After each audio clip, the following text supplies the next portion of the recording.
माय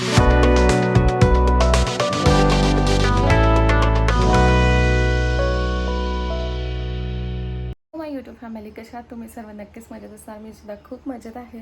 मी स्नेहल तुम्हा सर्वांचं आपल्या चॅनलमध्ये अगदी मनापासून स्वागत करते.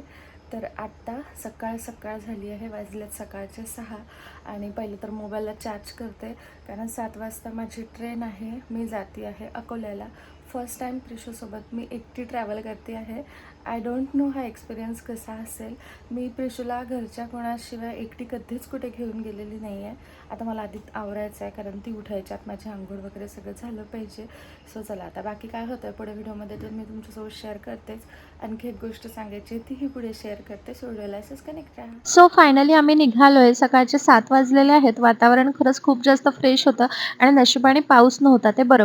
प्रिशूसुद्धा छान फ्रेश होती. तिला मी रेडी केलेलं होतं. पर्स घेतली, ज्यामध्ये डायपर वगैरे, पाण्याची बॉटल हे सर्व होतं आणि स्टेशनला पोहोचलो. गर्दी अजिबातच राहत नाही आणि छान जागा मिळून जाते. सो आम्ही तिकीट वगैरे काढून घेतलं. बाबा आम्हाला दोघींना ट्रेनमध्ये बसवून मग घरी जाणार आहेत. पण खरंच वातावरण खूप छान आहे आणि प्रिशूला मी पहिल्यांदा सोबत एकटी घेऊन जाते. सो हा एक्सपिरियन्स काहीसा वेगळाच असणार आहे माझ्यासाठी.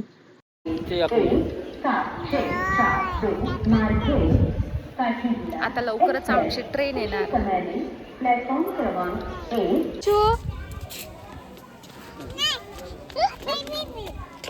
चला, फायनली आमची ट्रेन आलेली आहे आणि गर्दी अजिबातच नाही आहे ट्रेनमध्ये. सो आता आम्ही दोघी जणी आतमध्ये छान जागा बघून बसणार. बाबा आले, बाबा बाबा बाय कर बाबाला. बाय कर, कर बाबाला बाय. बाय बाय कर भाई.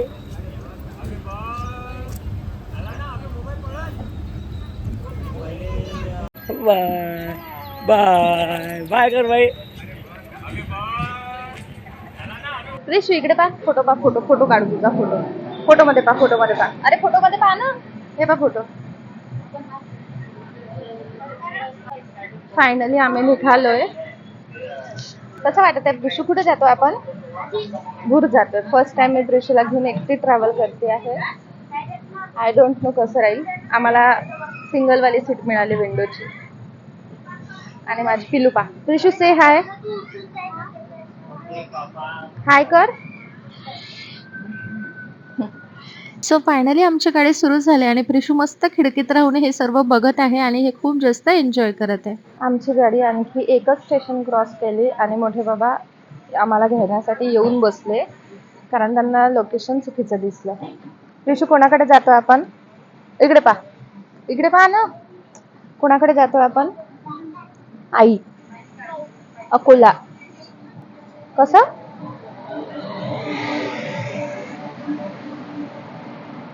मस्त आमचा खाऊ वगैरे खाऊन झालं. 15 मिनिटातच मॅडमला भूक लागली. मस्त खाऊ वगैरे खाल्ला. आता आम्हाला पोहोचायला आणखी 1 तास वेळ आहे आणि आम्ही एक चिप्सचं पॅकेट खाऊन चुकलो. हा ना प्रिशू? प्रिशू मात्र खुश आहे. घरी चालायचं, घरी जायचं.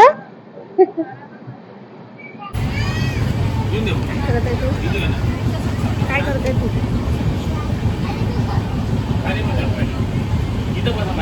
सो ताईनी ना माझ्यासाठी पुण्यावरून आणलेले होते हे ब्लाऊज, साडी वगैरे. माझ्या बहिणीनेच पाठवलेले होते.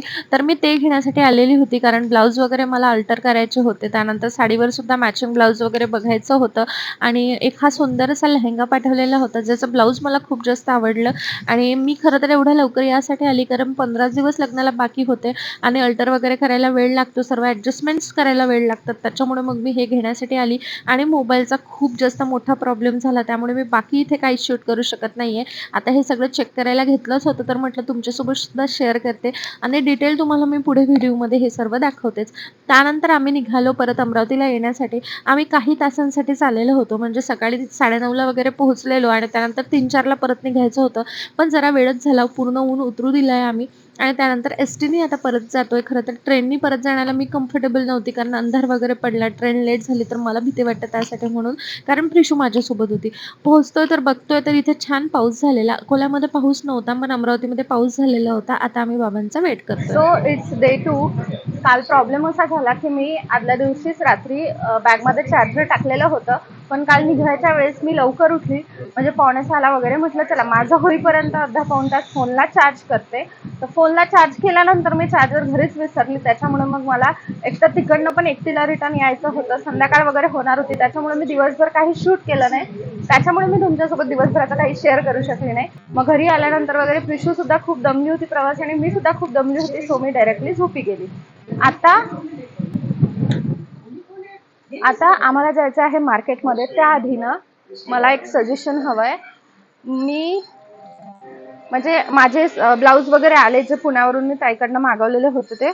सो हे ब्लाऊज आहे पर्पल कलरचं, ओके, डार्क. आणि हा लेहेंगा आहे जो मी संगीतसाठी घेतलेला, बघा.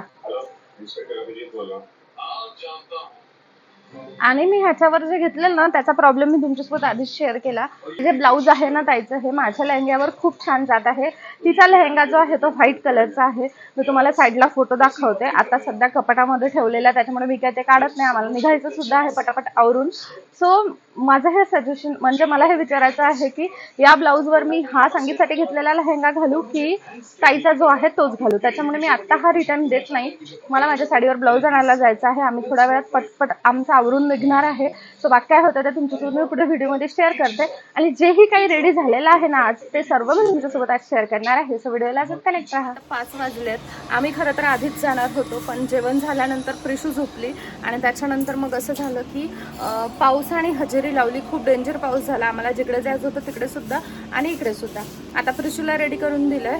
मी पण रेडी झाली आहे. रेडी म्हणजे काय नाही, फक्त मी लिप क्रायॉन्स लावलेले आहे आणि थोडंसं पावडर लावलं, बाकी काहीच नाही. कारण पाऊस खूप सुरू आहे, पण आम्हाला जाणं अर्जंट आहे, त्याच्यामुळे आता आम्ही निघतोय. काय काय घेतोय, कसं काय, ते सर्व तुमच्यासोबत पुढे व्हिडिओमध्ये शेअर करतेच.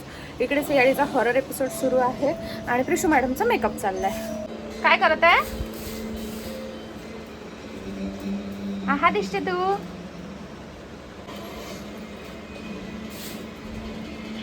सो फायनली आम्ही मार्केटला पोहोचलो. प्रिशूला दिलं श्रेयाकडे, कारण गर्दी खूप जास्त असते आणि आमचं शोधायचं चाललेलं आहे आता ब्लाऊजचं शॉप. तो जो ब्लाऊजच्या शॉपमध्ये आलो, इथे खरं तर खूप जास्त व्हरायटी होती. सो कन्फ्युजनसुद्धा खूप जास्त होत होतं. सो जे शॉपकीपर आहे त्यांनाच मी विचारलं की माझ्या साडीवर कुठलं जाईल. तर माझ्या साडीचे काठ ना असे काहीसे आहे, यावर मॅचिंग ते दाखवणार होते. त्यांनी एक ब्लाऊज दाखवलं, कुठलं ते तुम्हाला मी पुढे व्हिडिओमध्ये दाखवते.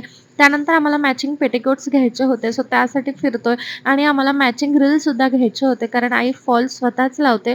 सो वेगवेगळ्या साड्यांसाठी वेगवेगळे रील बघायचे होते. मार्केटला गेल्यानंतर ना एवढं काही काही दिसतं, आणि एका शॉपमधून आपण एखादी गोष्ट घेतल्यावर परत ती जर दुसरीकडे दिसली ना तर असं होतं की याची प्राईस तर विचारून बघूयाच. तसं माझं ब्लाऊज मला खूप छान प्राईजला मिळालेलं आहे. त्यानंतर बाकी कपडे वगैरे दिसत होते, तेव्हाही खूप काही गोष्टी पसंत येत होत्या. पण असं झालेलं होतं की नाही, ही आपली शॉपिंग ऑलरेडी झाली आहे ना, मग ती काही घ्यायची नाही. सो आमचं बाकी शॉप बघायचं चाललेलं होतं. खरं तर आम्ही खूप फिरलो. आम्हाला पेटिकोटचं मॅचिंग शॉप काही दिसत नव्हतं. हे अमरावतीचं तखतमल मार्केट आहे.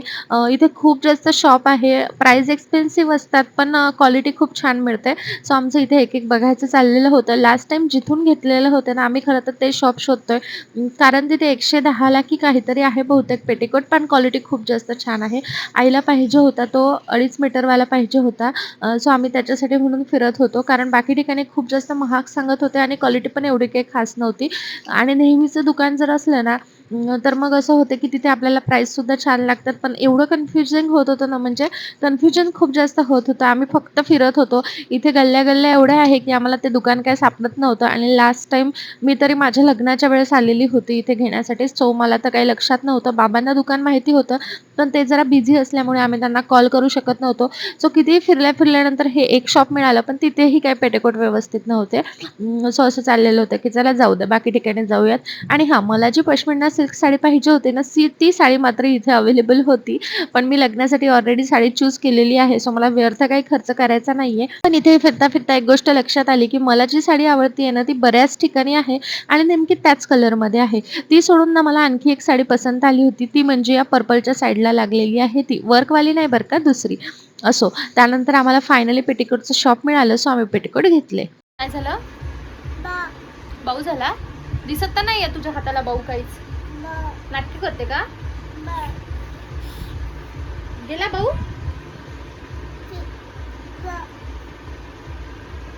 गेला भाऊ. सो आम्ही घरी आलो आणि आता सगळा पसारा वगैरे आवरायचं बाकी आहे.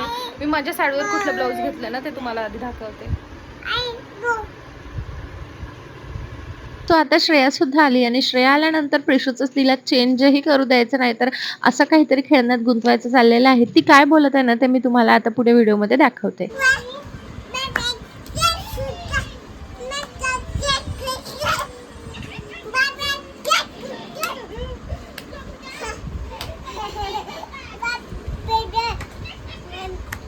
बस झाला आता, प्रॅक्टिस झाली.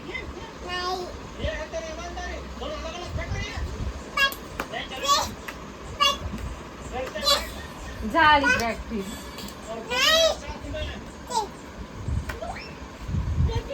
डान्स करू ना, डान्सची प्रॅक्टिस करू ना.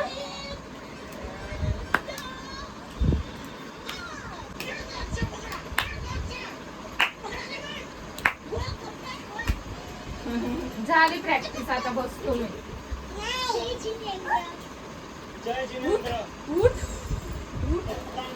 सो आम्ही जस्ट घरी आलो आणि बाकी सगळं जेवण वगैरे सगळंच करायचं, त्याच्यामुळे म्हटलं पटकन व्हिडिओ एंड करते.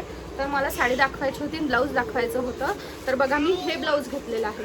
खरं तर ना त्या दादांनी आम्हाला खूप ब्लाऊज सजेस्ट केले होते, पण त्यांचं म्हणणं होतं की हेच छान जातं आणि आम्हालाही दोघींना विचार करून तेच पटलं की हेच ब्लाऊज छान जातं आहे या साडीवर. हे बघा, तू पहिले फॉलचं काय झालं मॅटर ते तुला साड्या लक्षात असेल तर. हे बघा पोपटी आहे का. आमचा ना फॉलचा खूप गोंधळ झाला आहे, कारण आम्ही 8 फॉल घेतलेले होते. त्यातला एक फॉल आईने ऑलरेडी साडीला लावला आणि एक फॉलचा आम्ही ब्लाऊज पीस घेतलं होतं. म्हणजे 6 फॉल आमच्याकडे असायला पाहिजे होते, पण 5च आहे. मला वाटतं त्या शॉपमध्ये आम्ही विसरलो, पण ती लेडी काय मानायला तयारच नाही आहे. असो, मला हे दाखवायचं होतं आधी. पिशू थांब बेटा. हे बघा, याचे ना हे काठ खूप जास्त डार्क आहे, पण जो पदर आहे तो पदर असा आहे बघा.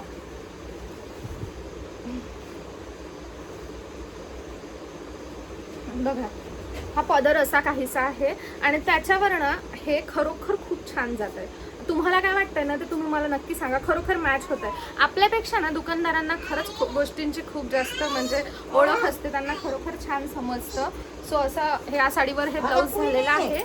आणि दुसरी गोष्ट अशी की ताईंनी माझ्यासाठी जे जे काय पाठवलं होतं ना ते सगळं मी नेक्स्ट व्हिडिओमध्ये तुम्हाला पूर्ण शेअर करते की मी लग्नाला कुठली साडी चूज केली आहे, हळदीला कुठली, संगीतला कुठली. संगीतच्या ड्रेसचा जो खूप मोठा प्रॉब्लेम होता ना माझा, तो प्रॉब्लेम सॉल्व्ह झालेला आहे. कारण माझ्या लेहंग्यावर ताईचं ब्लाऊज खूप छान जात आहे. खरं तर ते बॅकलेस आहे, पण बघूया काहीतरी त्याच्यावरही जुगाड करता येईल. आणि स्लीवलेस म्हणजे एवढीच पट्टी आहे फक्त त्याला. सो ते एक प्रॉब्लेम मी कधीच घातलेलं नाही आहे आणि त्यात हालतमुळे ते जरा एकदमच जास्त खराब दिसते. पण घातल्यानंतर एवढं काही वाटत नव्हतं. आता मी त्याच्यावर ओढणी ड्रॅपिंग वगैरे असं काहीसं करणार आहे की तेवढं ओळखायला येणार नाही, बॅक साईडने सुद्धा आणि स्लीव्सचं सुद्धा. सो जॅकेट पॅटर्नमध्ये वगैरे असं काही टाईप मी करेल असं आहे. सो आता हे घे, हे घे पापी. आमच्या मॅडमला पुरणाच्या पोळीच पाहिजे, तिच्यासाठी 12 आता पुरण करावं लागेल. सो आमचा तोच फक्त एक गोंधळ झाला. बाकी पाऊस पडल्यामुळे मार्केटला खूप जास्त म्हणजे सगळं किचकिच होतं. त्यात आमच्याकडे एकच बॅग होती. प्रिशूला आम्ही श्रेयाकडे ठेवलेलं होतं, कारण की तिला गर्दीत एवढ्या घेऊन जाऊ शकत नव्हतं. त्याच्यामुळे काय देते थांब. सो असं काहीसं आहे. आता मी नेक्स्ट व्हिडिओमध्ये तुम्हाला पूर्ण माझे आउटफिट दाखवते, प्रिशूचे सुद्धा दाखवते. ज्वेलरी मेन बाकी आहे. मी उद्याला शॉपला जाऊन तिथे काय ज्वेलरी ठेवली आहे ती सगळी बघते. माझी तुळशी मेन दिसत नाही आहे, माझी नथ दिसत नाही आहे. सो काही काही बेसिक गोष्टी घेण्याच्या बाकी आहे छोट्या मोठ्या. सो ते करायसाठी श्रेया आणि मी जमलंच तर उद्या जाऊ किंवा परवाला जाऊ, कारण मला लवकर जायचं आहे तिथे. तसं आम्ही जाणार होतो 27-28 तारखेला, म्हणजे 28 तारखेला वगैरे जाणार होतो, पण मला आता 2-3 दिवस आधी जावं लागणार आहे. त्याच्यामुळे मग मला ते सगळं आटपायचं आहे, शूटची सर्व कामं आटपायची आहे, त्याच्यानंतर मग तिकडे जायचं आहे. सो ते सगळं तुमच्यासोबत शेअर करते. बॅग वगैरे सुद्धा धुवून ठेवायची आहे. सो कसं तयारी काय काय करते हे सर्व शेअर करायला मी तरी खूप जास्त एक्सायटेड आहे. तुम्हाला ते ब्लॉग्स बघायला आवडतील का ते मला नक्की सांगा. आणि हे ब्लाऊज खरंच साडीवर कसं वाटतंय ते सांगा. बाकी मला नाही माहिती खरंच हा ब्लॉग किती मिनिटाचा झाला किती नाही, पण मी या ब्लॉगला इथेच एंड करते. कारण की आम्हाला आणखी जेवणाचं वगैरे ते सर्व बघायचं आहे. मला एका ब्रँडला अर्जंट ब्रीफ पाठवायची आहे. त्याचा खूप गोंधळ झालेला आहे. माझा ॲड्रेसचा मी तुम्हाला सांगितलं होतं इश्यू, ते पार्सल मला अजूनपर्यंत रिसीव्ह झालेलं नाही आहे. त्यांचं म्हणणं आहे की मी OTP चुकीचा देते आहे किंवा मी ते पार्सल घेण्यासाठी नाही म्हणते आहे, जे मी असं काहीच केलं नाही. एकतर कोणीतरी आहे जे त्यांना चुकीचं OTP सांगते ते पार्सल मिळवण्यासाठी, कारण ते 5,000चं शॅम्पू कंडिशनर आहे. जवळपास बऱ्याच जणांना माहिती आहे की माझ्या जे प्रोडक्ट्स येतात ते कॉस्टलीच असतात. त्याच्यामुळे मग कारण असं 3-4 वेळा झालं आहे. ब्रँडसोबत मी बोलली, त्यांचं क्लिअर म्हणणं आहे, कुरिअर बॉयचं सुद्धा क्लिअर म्हणणं आहे, त्यांनी त्यांच्यासोबत कन्सल्ट केलं तर, की माझ्याकडून OTP चुकीचा जातो आहे, मला कॉलसुद्धा आला नाही आणि काहीच नाही, असा काहीसा इश्यू आहे. आता बघूया ते कसं काय करायचं तर असं सर्व आहे. चला आता मी या व्हिडिओला इथेच एंड करते. भेटूया नेक्स्ट व्हिडिओमध्ये. तोपर्यंत bye bye, take care and thanks for watching my video.